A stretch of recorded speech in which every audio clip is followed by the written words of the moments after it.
Assalamualaikum warahmatullahi wabarakatuh. Di sini kami dari kelompok 7 ingin menampilkan diskusi kami tentang swasembada pangan. Sebelumnya kami ingin memperkenalkan diri. Nama saya Tria Dewi Rianda dengan NIM 2003 04037. Nama saya Emilia Fadila Tagalung dengan NIM 2003046. Nama saya Mona Etika Nasution dengan NIM 200304021. Nama saya Nabila Sipa dengan NIM 200304026.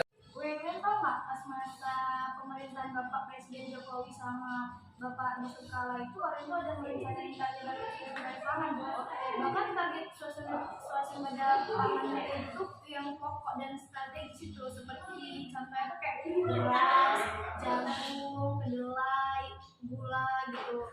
Itu tuh berani loh netapin pada rentang waktu itu 3 atau 4 tahun ke depan, atau rencanain itu untuk 3 atau 4 tahun ke depan lah. Terus tuh hari itu nggak ada hal yang salah.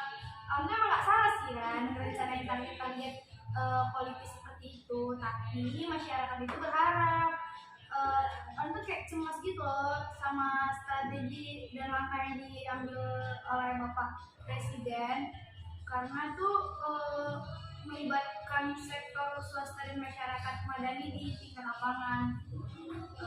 Harapan masyarakat itu cuma nggak pengen pemerintah itu terjebak pada strategi separatisme swasembada pangan, karena itu membandingkan misalnya dengan melakukan penguatan fondasi kemandirian dan kedaulatan pangan. Jadi target-target jangka pendek swasembada pangan kalau nggak dilakukan gitu, kalau nggak dilakukan betul-betul gitu hati-hati itu, karena itu bisa berakibatkan berorientasi pada penggunaan jalan pintas. Jadi gunanya penguatan fondasi kedaulatan pangan itu dapat diartikan itu jadi perubahan fundamental yang dilakukan secara gradual dan mampu bermanfaat ganda. Itu kayak menguatkan landasan kebijakan bagi aparat birokrasi dan landasan berpijak bagi pelaku usaha yang kelak yang nantinya tuh bisa berkontribusi pada peningkatan pendapatan dan kesejahteraan petani. Jadi itulah yang mau kita diskusikan apa gitu. Jadi kalau kinerja komoditas pangan pokok itu kan pada produksi pada tahun 2014 itu kan diperkirakan mencapai 69,9 juta ton gabah. Nah, itu kan mengalami penurunan sebesar 2%, sedang dari 71,3 juta ton pada 2013. Terus angka itu kan setara dengan 40 juta ton beras. Itu kan angkanya setara dengan 40 juta ton beras dengan angka konversi 0,57. Jadi kan angka konsumsi beras sebesar 113,48 kilo itu per kapita per tahun. Total konsumsi beras itu 253 juta, penduduk bersisa sekitar 29 juta ton. Jadi kan artinya itu kan Indonesia seharusnya telah mencapai target surplus beras 10 juta ton. Terus tapi faktanya pada tahun 2013 Indonesia masih melakukan impor beras sebanyak 472 ribu ton. Nah kan Departemen Pertanian Amerika Serikat atau USDA memperkirakan tahun ini Indonesia akan melakukan impor beras sebesar 1,4 juta ton. Pemerintah dan Perum Bulog tidak secara terus terang menyampaikan berapa besar Indonesia akan mengimpor beras tahun ini. Jadi itu belum jelas gitu berapa besar Indonesia untuk mengimpornya gitu. Terus di sini itu produksi jagung itu di tahun 2014 itu mencapai 18,6 juta ton, dan pipiran kering mengalami sedikit peningkatan sebesar 40.000. Jika dibandingkan dengan produksi pada tahun 2013, target swasembada jagung itu berkelanjutan akan sulit tercapai disebabkan impor jagung pada tahun 2013 diperkirakan mencapai 3,2 juta ton. Swasembada jagung ini mungkin tercapai dalam jangka panjang asalkan semua kebijakan insentif peningkatan produksi itu dan produktivitas itu benar-benar dilaksanakan secara konsisten.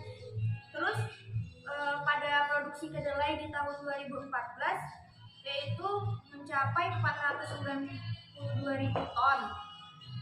Terus mengalami penurunan dengan laju yang sangat signifikan, yaitu sebesar 4,2% per tahunnya. Produksi sekecil itu sangat jauh target swasembada kedelai, yaitu sebesar 2,5 juta ton.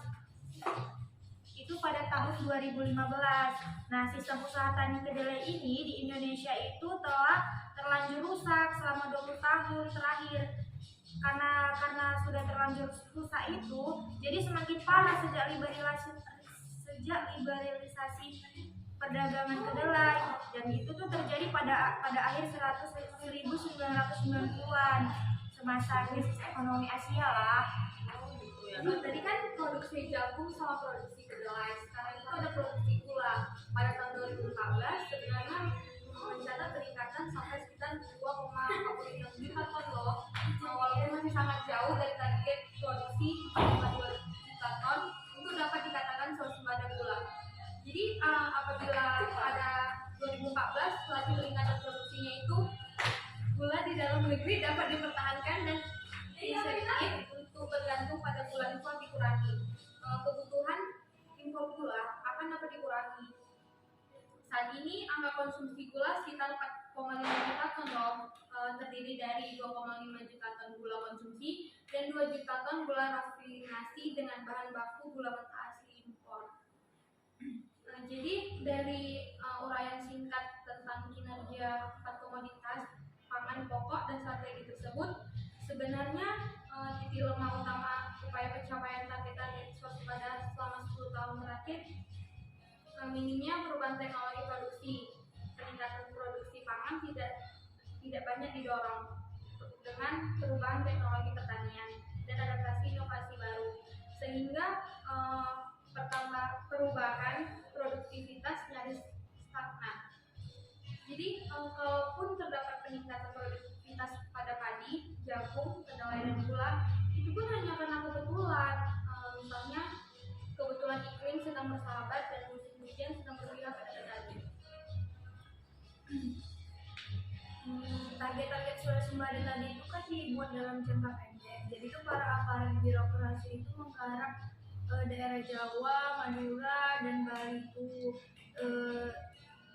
waktu pilih daerah itu yang digarap karena daerah-daerah itu merupakan daerah-daerah sentra produksi di Jawa yang termasuk target-target yang mudah untuk menggenjot produksi, kecuali penggunaan fungsi alih lahan sawah lah itu. Karena faktanya itu 52,6% padi yang ada di Indonesia itu yang berasal dari Jawa.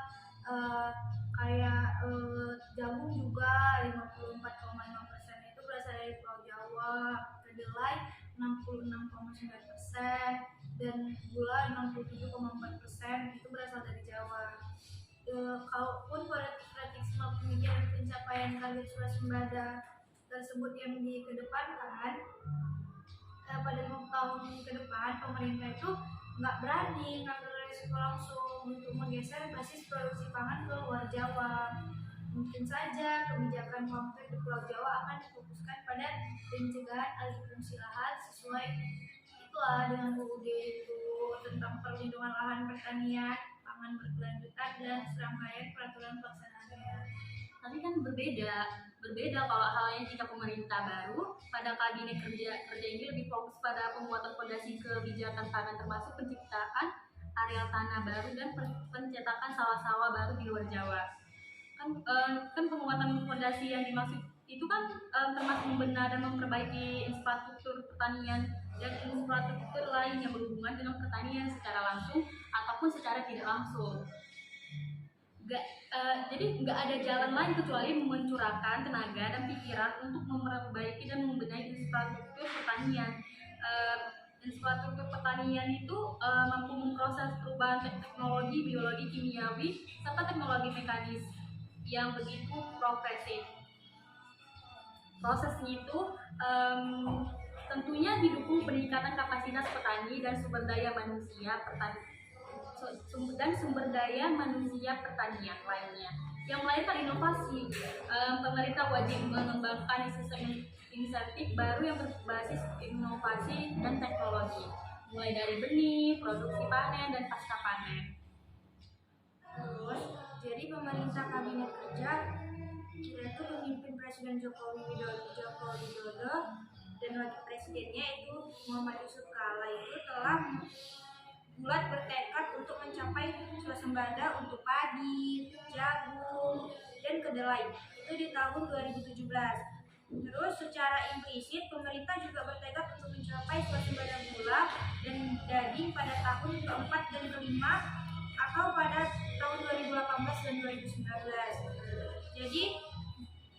Jadi strategis kemudian muncul. Pertama, jadi ada dua pertanyaan strategis. Yang pertama itu apakah swasembada padi, jagung, kedelai itu akan tercapai dalam 3 tahun. Terus yang strategi kedua itu apa saja yang akan diterapkan pemerintah untuk mencapai swasembada pangan. Kemudian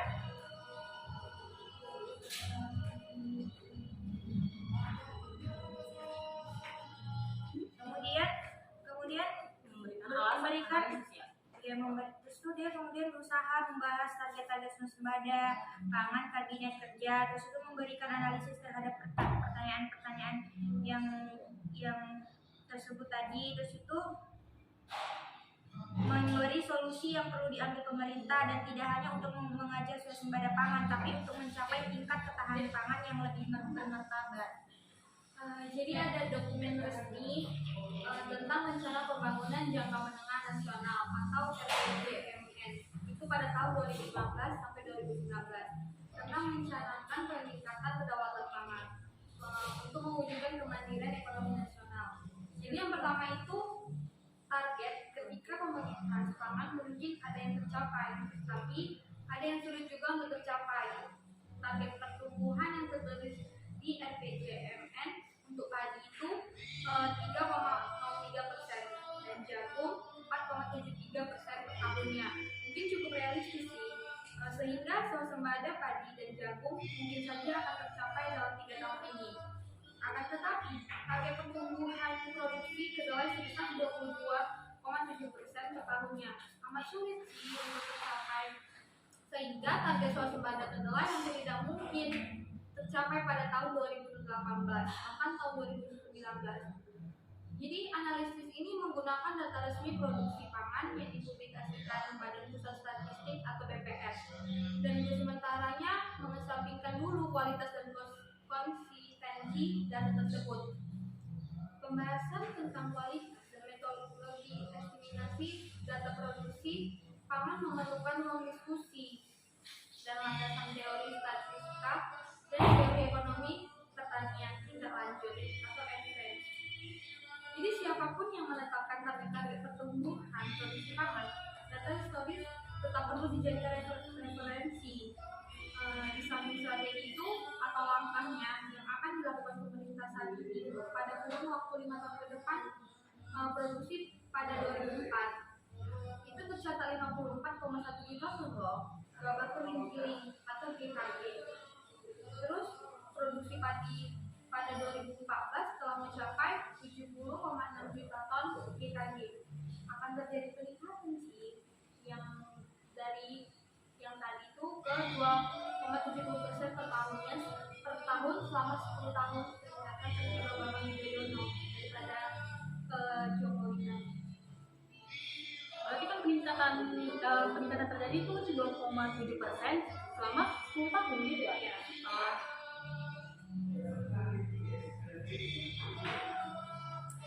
Dan kue produksi jagung itu tahun 2004 itu kan 11,2 juta.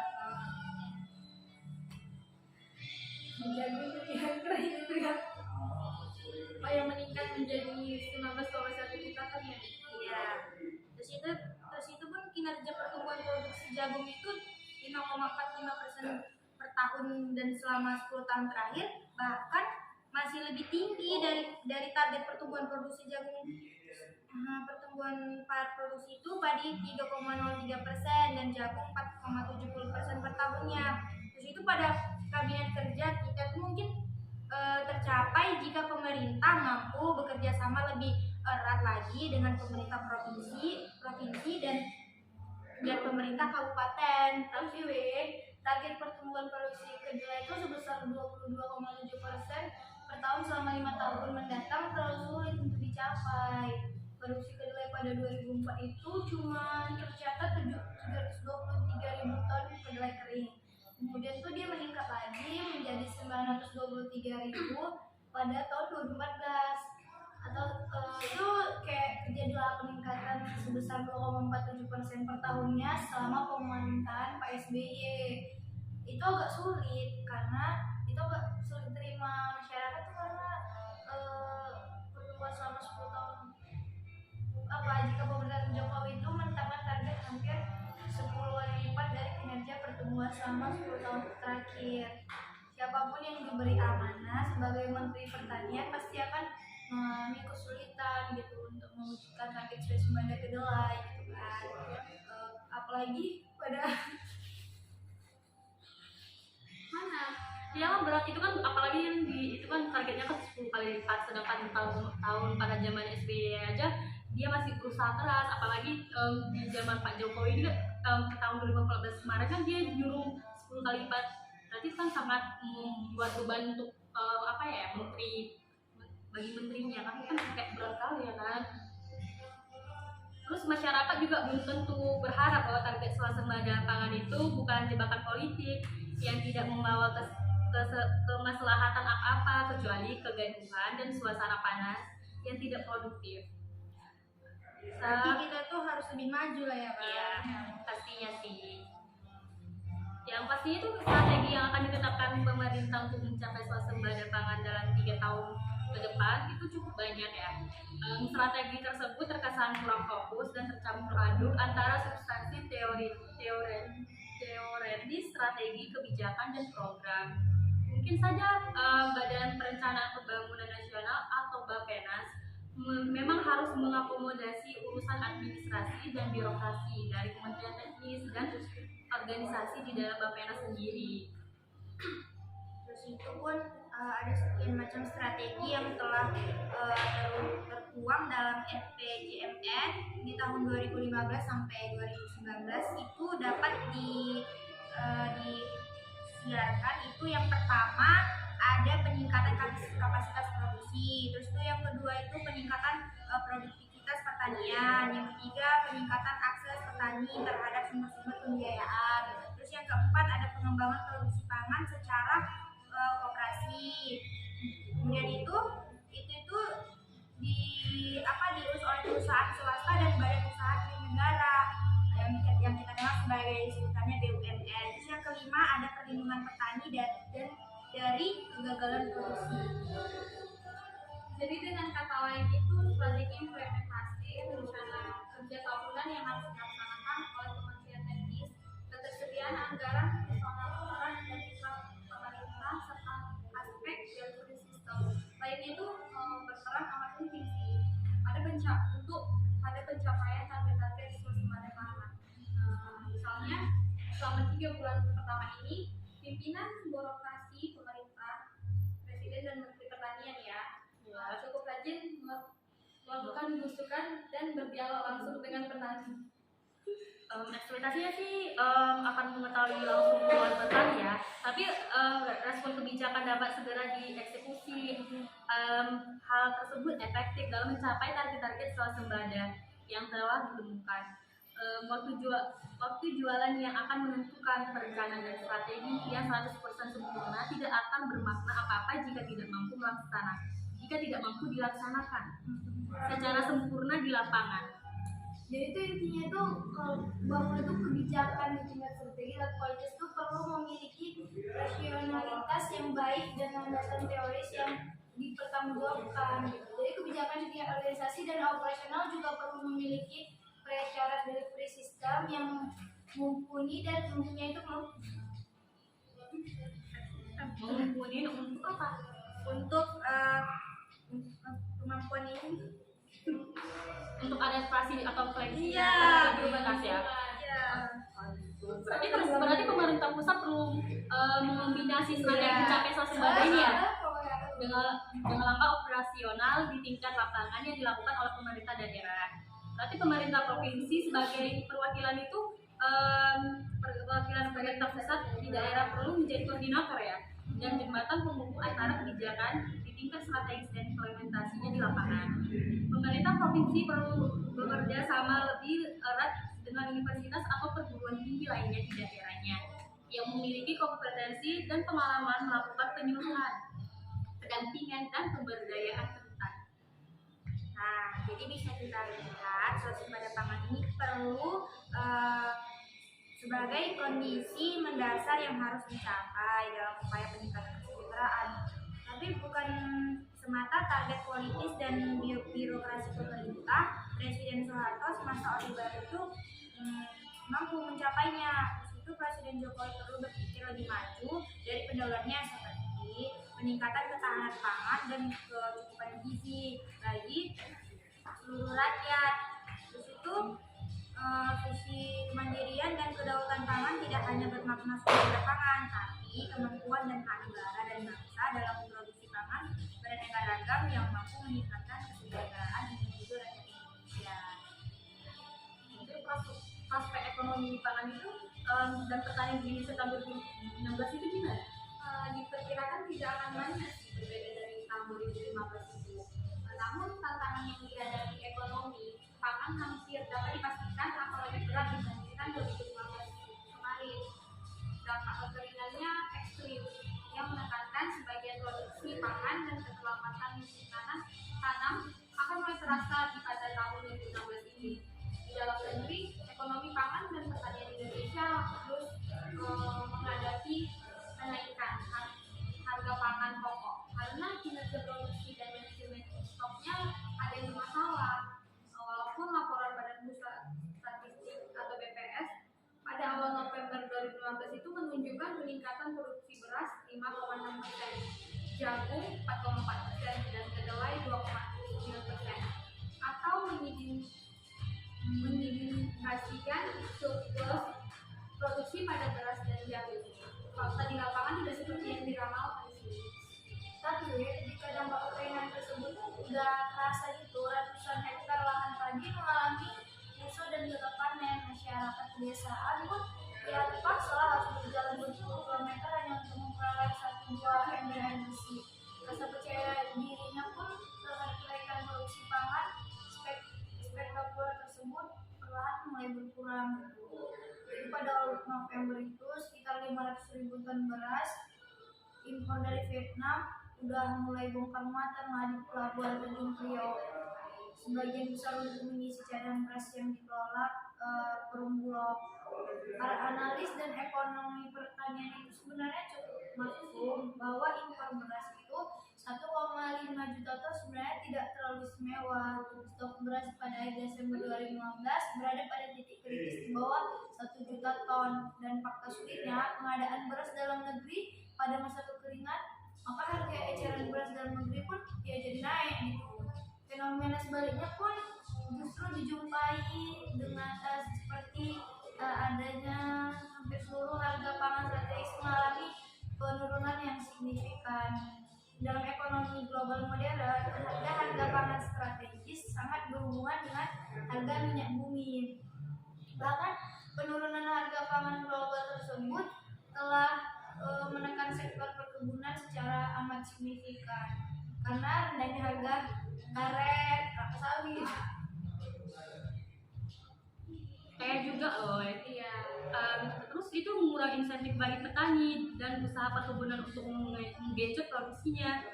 Singkatnya, sepanjang tahun 2015, ekonomi pangan Indonesia menderita persoalan struktur pasar dalam negeri, governansi ekonomi dan tata niaga komoditas yang tidak efisien.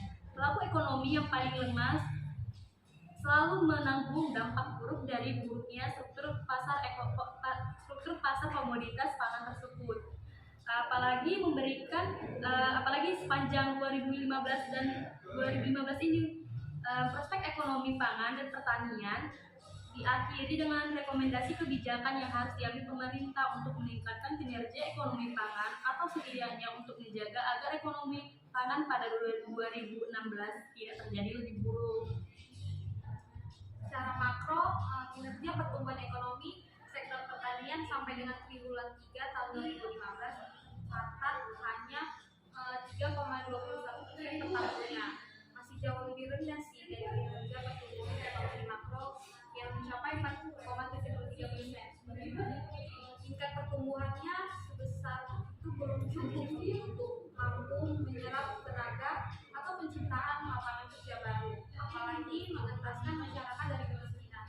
Maka kemiskinan pada tahun 2015 justru meningkat menjadi 28,59 juta jiwa atau sekitar 11,22% dari 27,73 juta, sekitar 10,96% pada September 2014. Angka kemiskinan di pedesaan yang sebagian besar penduduknya masih bekerja di sektor pertanian pada 2015 ini meningkat menjadi 17,94 juta jiwa atau sekitar 62,3% dari total orang miskin. Dari 17,73 juta jiwa, sekitar 62,6% pada tahun 2014. Terus dalam pandangan teori kualitas pertumbuhan ekonomi makro Indonesia memiliki kualitas yang rendah atau kinerja ekonomi makro tidak berkualitas. Jadi sehingga cukup sulit untuk menghasilkan peningkatan kesejahteraan masyarakat. Iya. Jadi kayak yang kita ketahui loh, pas pemerintahan Pak Jokowi sama Pak Yusuf Kala itu kan tuh udah netapin sasaran kedaulatan pangan dalam rencana pembangunan nasional jangka menengah itu kayak 4 tahun gitu lah, dari 2015 ke 2019. Secara sederhana, kedaulatan pangan dimaksudkan itu sebagai suatu kekuatan untuk mengatur masalah pangan yang ada di Indonesia secara mandiri. Itu juga didukung oleh ketahanan pangan, terutama kemampuan mencukupi pangan dari produksi dalam negeri, pengaturan kebijakan pangan yang pangannya itu dirumuskan dan ditentukan oleh bangsa itu sendiri, kemudian kemampuan melindungi dan mensejahterakan pelaku utama pangan, terutama pada petani dan nelayan. Jadi itu Kementerian Pertanian yang merasa sebagai instansi pemerintah yang ikut bertanggung jawab untuk mencapai sasaran kedaulatan pangan tersebut. Itu dukungan politik yang demikian tinggi dari anggota parlemen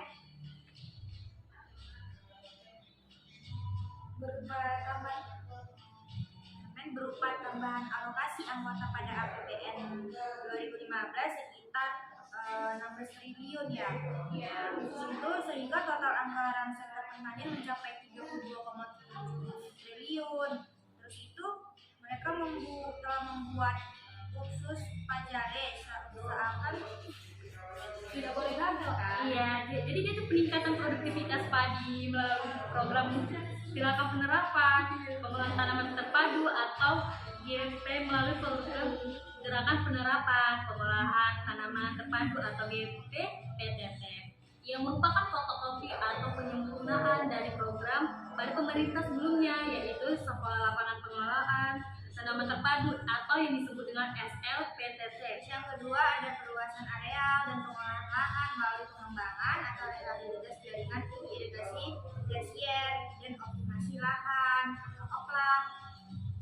Kemudian pengamanan produksi pangan melalui bantuan benih, pupuk, dan traktor atau alat-alat mesin pertanian lainnya. Lalu ada juga dukungan manajemen pengawalan dan pendampingan dari kelembagaan yang melibatkan aparat militer di segenap pelosok tanah air dan sivitas akademika beberapa universitas. Strategi Jadi strategi kursus pajale tersebut adalah respon dari pressure besar yang disampaikan Presiden Joko Widodo pada berbagai kesempatan. Walaupun secara semantik istilah swasembada tersebut tidak terlalu tepat karena di atas kertas Indonesia sebenarnya telah mencapai swasembada beras, tapi kontrak politik telah terlanjur disepakati. Jadi organisasi pangan dan pertanian FAO dari Perserikatan Bangsa-Bangsa agak longgar mendefinisikan swasembada pangan, yaitu apabila setidaknya 90% dari kebutuhan pangan dapat dipenuhi dari produksi dalam negeri. Jadi kan impor beras sebesar 1,5 juta ton pada tahun itu sebenarnya tidak lebih dari 4% dari total produksi beras nasional sekitar 43 juta ton beras. Hasil konversi 74,99 juta ton gabah kering ini. Jadi intinya itu sistem usaha tani kedelai itu udah terlalu rusak selama 20 tahun terakhir, dan semakin parah lagi waktu itu sejak liberalisasi perdagangan kedelai waktu tahun 90-an lah, masa waktu krisis ekonomi itu. Jadi sampai awal tahun 90-an itu provinsi Sumatera Selatan dan Lampung bahkan hampir terjatuh sebagai sentra produksi kedelai yang sangat potensial dengan penerapan teknologi budidaya amat modern dan mekanisme pertanian yang cukup efisien gitu. Waktu itu petani itu nggak punya insentif harga, nggak punya insentif harga yang memadai gitu. Terutama itu karena harga kedelai impor yang murah lagi, jadi itu sulit orang itu berharap terjadi peningkatan produktivitas kedelai dalam waktu yang singkat gitu.